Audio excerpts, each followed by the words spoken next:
Kenapa agama gampang jadikan alasan konflik kayak di Poso, Ambon? Karena kedua-duanya Islam dan Kristen berpendapat mati atau menewaskan orang, mati atau mematikan itu syahid. Semua pihak. Kristen juga berpikir begitu. Kalau saya bunuh orang Islam, saya syahid. Kalau saya mati pun saya syahid. Akhirnya susah berhenti. Kalau konfliknya orang membawanya ke agama.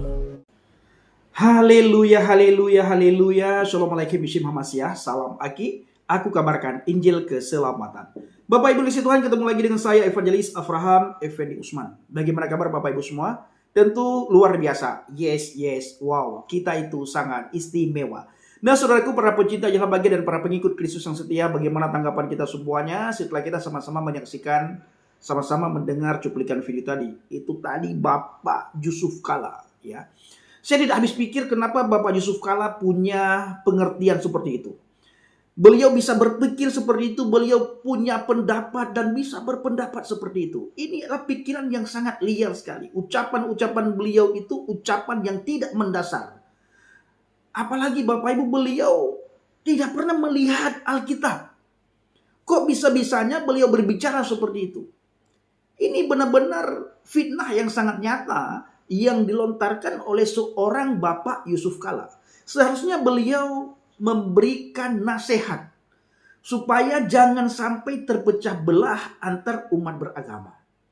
Ini justru dengan komentar beliau itu bisa memecah belah antar umat beragama. Apalagi kami orang Kristen punya hak untuk menjawab setiap statement yang Bapak keluarkan. Bahkan ini sudah merujuk kepada fitnah, Pak. Al-fitnatu asyaddu minal qatli. Fitnah itu lebih kejam daripada pembunuhan. Kalau Bapak ingin mengomentari seperti itu, Bapak lihat dulu bagaimana ajaran kekristenan itu. Bagaimana ajaran Alkitab. Pak Yusuf Kalla, kekristenan itu tidak pernah diajarkan bagaimana orang Kristen mati syahid. Membunuh orang mati syahid, dibunuh mati syahid. Orang Kristen tidak punya pikiran seperti itu. Orang Kristen tidak pernah diajarkan seperti itu. Gereja tidak pernah mengajarkan begitu. Pendeta, pengkhotbah tidak pernah mengajarkan begitu. Penginjil tidak pernah mengajarkan begitu. Alkitab, mulai Kejadian sampai Wahyu, tidak ada ajaran untuk menyuruh orang Kristen supaya mati syahid. Apalagi membunuh orang. Itu tidak. Pak Yusuf Kalla harus tahu satu hal di dalam Injil Yohanes 13 ayat 34. Aku memberikan perintah baru kepada kamu, yaitu supaya kamu saling mengasihi. Sama seperti aku telah mengasihi kamu, demikian pula kamu harus saling mengasihi. Kami diajarkan supaya kami saling mengasihi satu sama yang lain. Sebagaimana Tuhan sudah mengasihi kamu, mengasihi kami. Begitulah kami harus mengasihi sesama kami. Bahkan dalam Injil Matius 22 ayat 37. Firman Tuhan mengajarkan kami bagaimana cara kami mengasihi Tuhan dengan segenap hati kami, dengan segenap jiwa kami, dan dengan segenap akal budi kami. Itu adalah hukum yang terutama dan pertama. Ini berarti Pak Kalla mengasihi Tuhan secara total. Kami wajib mengasihi Tuhan itu secara total. Dengan sepenuh jiwa kami, dengan segenap akal budi kami, dengan segenap hati kami, dengan tulus dan mengutamakannya di atas segalanya. Dan perintah ini mencakup seluruh aspek kehidupan, emosi, kehendak, dan pikiran, serta diwujudkan melalui ketaatan dan kasih kepada sesama. Ajaran Alkitab itu landasannya kasih.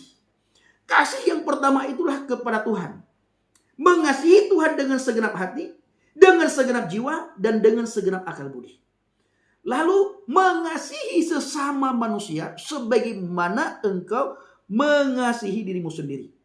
Itu tertulis dalam Injil Matius 22 ayat 39. Dan hukum yang kedua yang sama dengan itu ialah kasihilah sesamamu manusia seperti dirimu sendiri.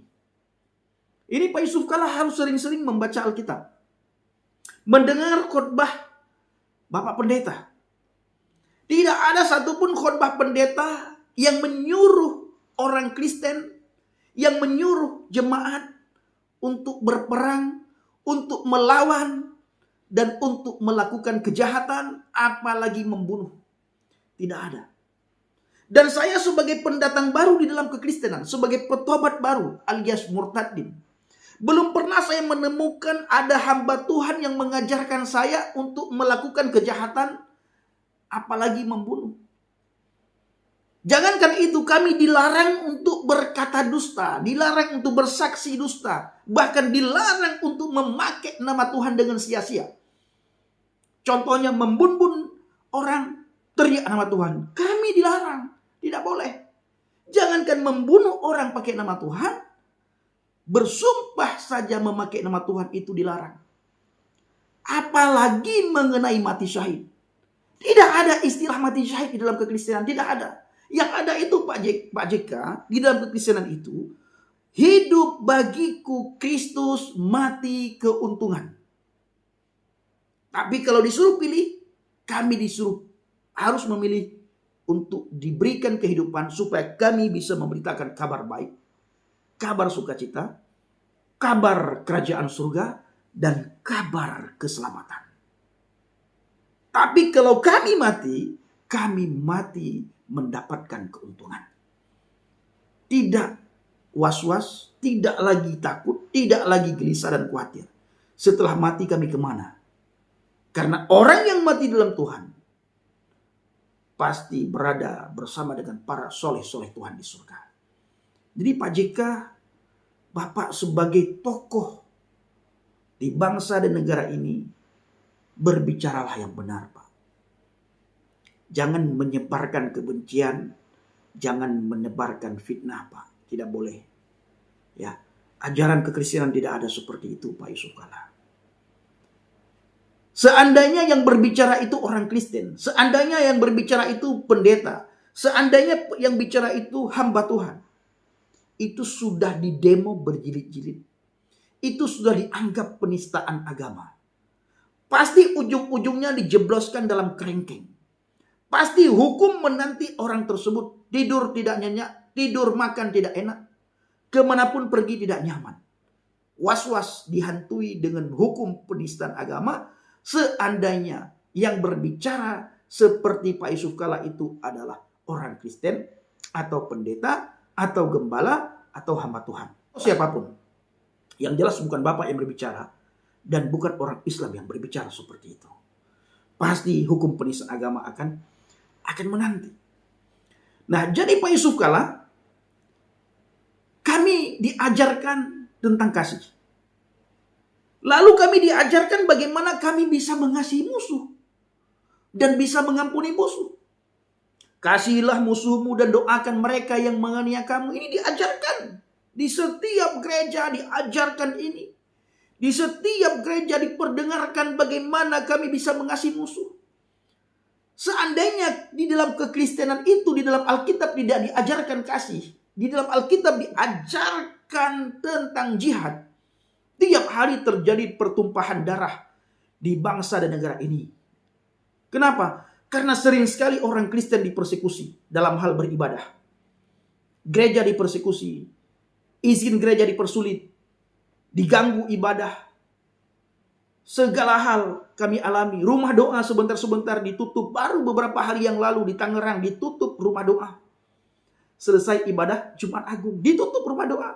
Alasannya tidak ada izin. Padahal izin sudah diurus mulai tahun 2023. Sampai tahun 2026 ini izin tidak keluar. Jadi kami bangun rumah ibadah harus minta izin sama agama tertentu. Itu harus. Sementara agama tertentu bangun rumah ibadah tidak perlu minta izin sama kami. Dan tidak perlu minta izin sama siapapun. Mau satu orang, ada orang Islam, tetap rumah ibadah dibangun. Kalau kami tidak boleh. Dilarang. Jadi kami tidak punya hak yang sama di sini. Jadi seandainya diajarkan hukum jihad kepada orang Kristen, itu Pak JK tiap hari terjadi pertumpahan darah. Bukan saja di Poso, bukan saja di Ambon, Maluku. Ya. Di setiap tempat itu pasti diajarkan, pasti terjadi pertumpahan darah. Seandainya apa yang Pak JK sampaikan itu adalah benar-benar diajarkan di dalam kekristenan. Ini Pak JK. Jadi Pak Yusuf Kalla dan saudara semuanya, di dalam Lukas 6 ayat 35, tetapi kasihilah musuhmu dan berbuatlah baik kepada mereka dan pinjamkanlah dengan tidak mengharapkan kembali, maka upahmu akan besar dan kamu akan menjadi anak-anak Elohim yang maha tinggi. Itu yang diajarkan kami, penuh dengan kasih. Musuh saja disuruh kasihi, musuh disuruh ampuni. Orang-orang yang membenci kami disuruh kasihi. Orang-orang yang menganiaya kami disuruh kasihi. Orang-orang yang meneror kami disuruh kasihi, disuruh ampuni. Tidak disuruh balas. Tidak ada balas kejahatan dengan kejahatan. Itu tidak ada. Ya, karena kami adalah orang-orang yang percaya kepada Yeshua HaMashiach, yang benar-benar diajarkan tentang kasih. Kalau kita lihat Alkitab dari Kejadian sampai Wahyu, ada satu ajaran yang tidak pernah ditemukan pada ajaran lain, yaitu kasih. Musuh saja disuruh kasihi. Agama lain, ajaran lain saya belum menemukan disuruh mengasihi musuh. Tidak ada. Yang ada apa? Silahkan tulis di kolom komentar Bapak Ibu. Apa yang ada? Jadi sangat disayangkan apa yang disampaikan oleh Bapak Yusuf Kalla, seorang tokoh di bangsa dan negara ini.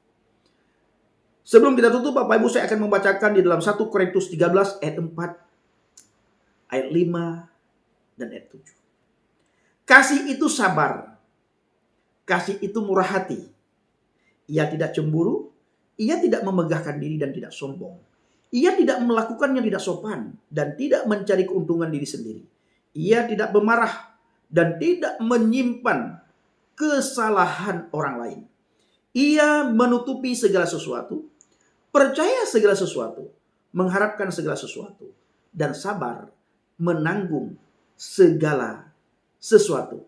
Dalam 1 Yohanes 4:8, barang siapa tidak mengasihi, ia tidak mengenal Elohim, sebab Elohim adalah kasih. Jadi seseorang yang asik berperang, entah mengatasnamakan ini, mengatasnamakan itu, yang artinya menumpahkan darah orang, menghilangkan nyawa orang, berarti orang tersebut tidak mengenal Tuhan. Karena pada hakikatnya Tuhan itu maha pengasih dan maha penyayang. Kalau orang tersebut mengenal Tuhan yang maha pengasih dan maha penyayang, tentu orang itu tidak akan bisa membenci saudaranya, membenci orang lain, apalagi membunuh dan membinasakan dan menghilangkan nyawa orang lain. Itu tidak akan mungkin. Karena dia teringat bahwa Tuhan itu kasih. Siapa yang tidak mengasihi, ia sama dengan tidak mengenal Tuhan. Karena Tuhan itu maha pengasih dan maha penyayang. Jadi kasih itu sabar. Sabar. Benar-benar sabar. Ada yang bilang sabar itu tanpa ada batasannya. Iya, itu orang dunia. Orang dunia selalu mengatakan sabar itu ada batasnya. Tetapi firman Tuhan mengajarkan sabar itu adalah kasih. Dan kasih itu adalah sabar. Namanya juga sabar. Sabar itu sebenarnya tidak ada batasnya. Itu hanya orang dunia, ya, itu hanya dunia yang mengatakan sabar ada batasnya. Yang namanya sabar tidak ada batas, namanya juga sabar. Sabar. Ketika kita dibenci, kita ingin melawan, sabar. Ketika disakiti, kita ingin melawan, ingin membalas, kita harus ingat sabar. Sehingga kita tidak bisa membalas kejahatan dengan kejahatan. Kita tidak bisa membalas untuk menyakiti orang yang menyakiti kita. Karena kita ingat dengan kalimat sabar. Jadi sabar itu tidak ada batasnya. Hanya dunia yang mengajarkan sabar ada batas. Sementara Tuhan mengajarkan kepada kita sabar adalah tanda kasih. Karena kasih itu sabar. Kasih itu murah hati. Ia tidak cemburu, ia tidak memegahkan diri dan tidak sombong. Ia tidak melakukan yang tidak sopan dan tidak mencari keuntungan dirinya sendiri. Itulah yang dinamakan dengan kasih. Tetapi kasih itu yang pertama sekali adalah bukan murah hati, bukan tidak cemburu, bukan tidak memegahkan diri dan tidak sombong. Tetapi yang pertama, kasih itu adalah sabar. Jadi kalau kita tidak sabar, sama halnya dengan kita tidak memiliki kasih atau kita tidak mengenal kasih. Jadi sebelum saya tutup, saya ingin sampaikan. Semakin seseorang rajin membaca Alkitab, hidupnya itu semakin berubah. Karakternya itu semakin diubahkan. Ketika seseorang itu rajin membaca Alkitab dan merenungkan apa yang dia baca dalam Alkitab. Karena Alkitab mengajarkan kasih dan kasih itu sabar. Kalau seseorang rajin membaca Alkitab, selalu membaca Alkitab, Alkitab tersebut, firman Tuhan tersebut bisa mengubah karakter orang yang membaca itu firman. Itu secara pasti, otomatis. Jadi semakin rajin membaca Alkitab, semakin kelihatan kasih, semakin kelihatan sabar, karena kasih itu sabar, dan karakter kita benar-benar diubahkan. Dari jahat menjadi baik dan dibawa kepada kebenaran. Ketika kita membaca firman Tuhan. Karena firman Tuhan ini, seluruh isi firman Tuhan yang tertulis dalam Alkitab itu diilhami oleh Roh Kudus, bermanfaat dan berguna untuk mengajar, untuk mendidik kita, dan untuk menegur kita, dan untuk membawa kita ke dalam kebenaran, kepada kebenaran. Itu firman Tuhan. Tapi kalau saudara membaca kitab lain, saya tidak yakin apakah saudara memiliki kasih, apakah karakter saudara yang jahat bisa menjadi baik, atau karakter saudara tambah jahat. Yang jelas, saya sudah mengalami, semakin saya membaca Alkitab dan merenungkan Alkitab, semakin karakter saya diubahkan. Baik saudaraku dikasih Tuhan, para pencinta Jala Bagi dan para pengikut Kristus yang setia, saya mohon Bapak Ibu doakan pelayanan yang kita lakukan. Saya pertengahan bulan ini berangkat ke Padang dan selanjutnya ke Mentawai. Saya 20 hari di pedalaman Mentawai. Bapak Ibu dukung dalam doa dan bawa dalam doa syafaat agar lewat pelayanan kita banyak anak Tuhan di pedalaman itu dikuatkan, dan mereka yang sudah undur di hadapan Tuhan, mereka yang sudah dimukalapkan lewat kesaksian kita, lewat pelayanan kita, mereka bisa kembali kepada Tuhan. Dan saya akan masuk ke dusun yang kemarin saya masuk untuk memfollow up mu'alaf yang sudah kembali kepada Tuhan, Bapak Ibu, kepada Kristus. Kita akan follow up mereka, kita mentori, dan nanti kita akan carikan ada hamba Tuhan di sana yang mau mendidik, yang mau mementori, yang mau merawat, atau yang mau membekali anak-anak Tuhan yang sudah kembali kepada Kristus, Bapak Ibu. Jadi Bapak Ibu dukung dalam doa, saya sangat membutuhkan support saudara, saya sangat membutuhkan doa dan dukungan Bapak Ibu semuanya. Pertengahan bulan ini saya kembali bermisi ke pedalaman Mentawai, Bapak Ibu. Terima kasih. Shalom alaikum bishim hamasyah, salam aki, aku kabarkan Injil keselamatan. Bapak Yahweh bishim Adonai Yesus hamasyah, Ruach Kudus memberkati kita semua. Haleluya, amin, salam murtadid, terima kasih.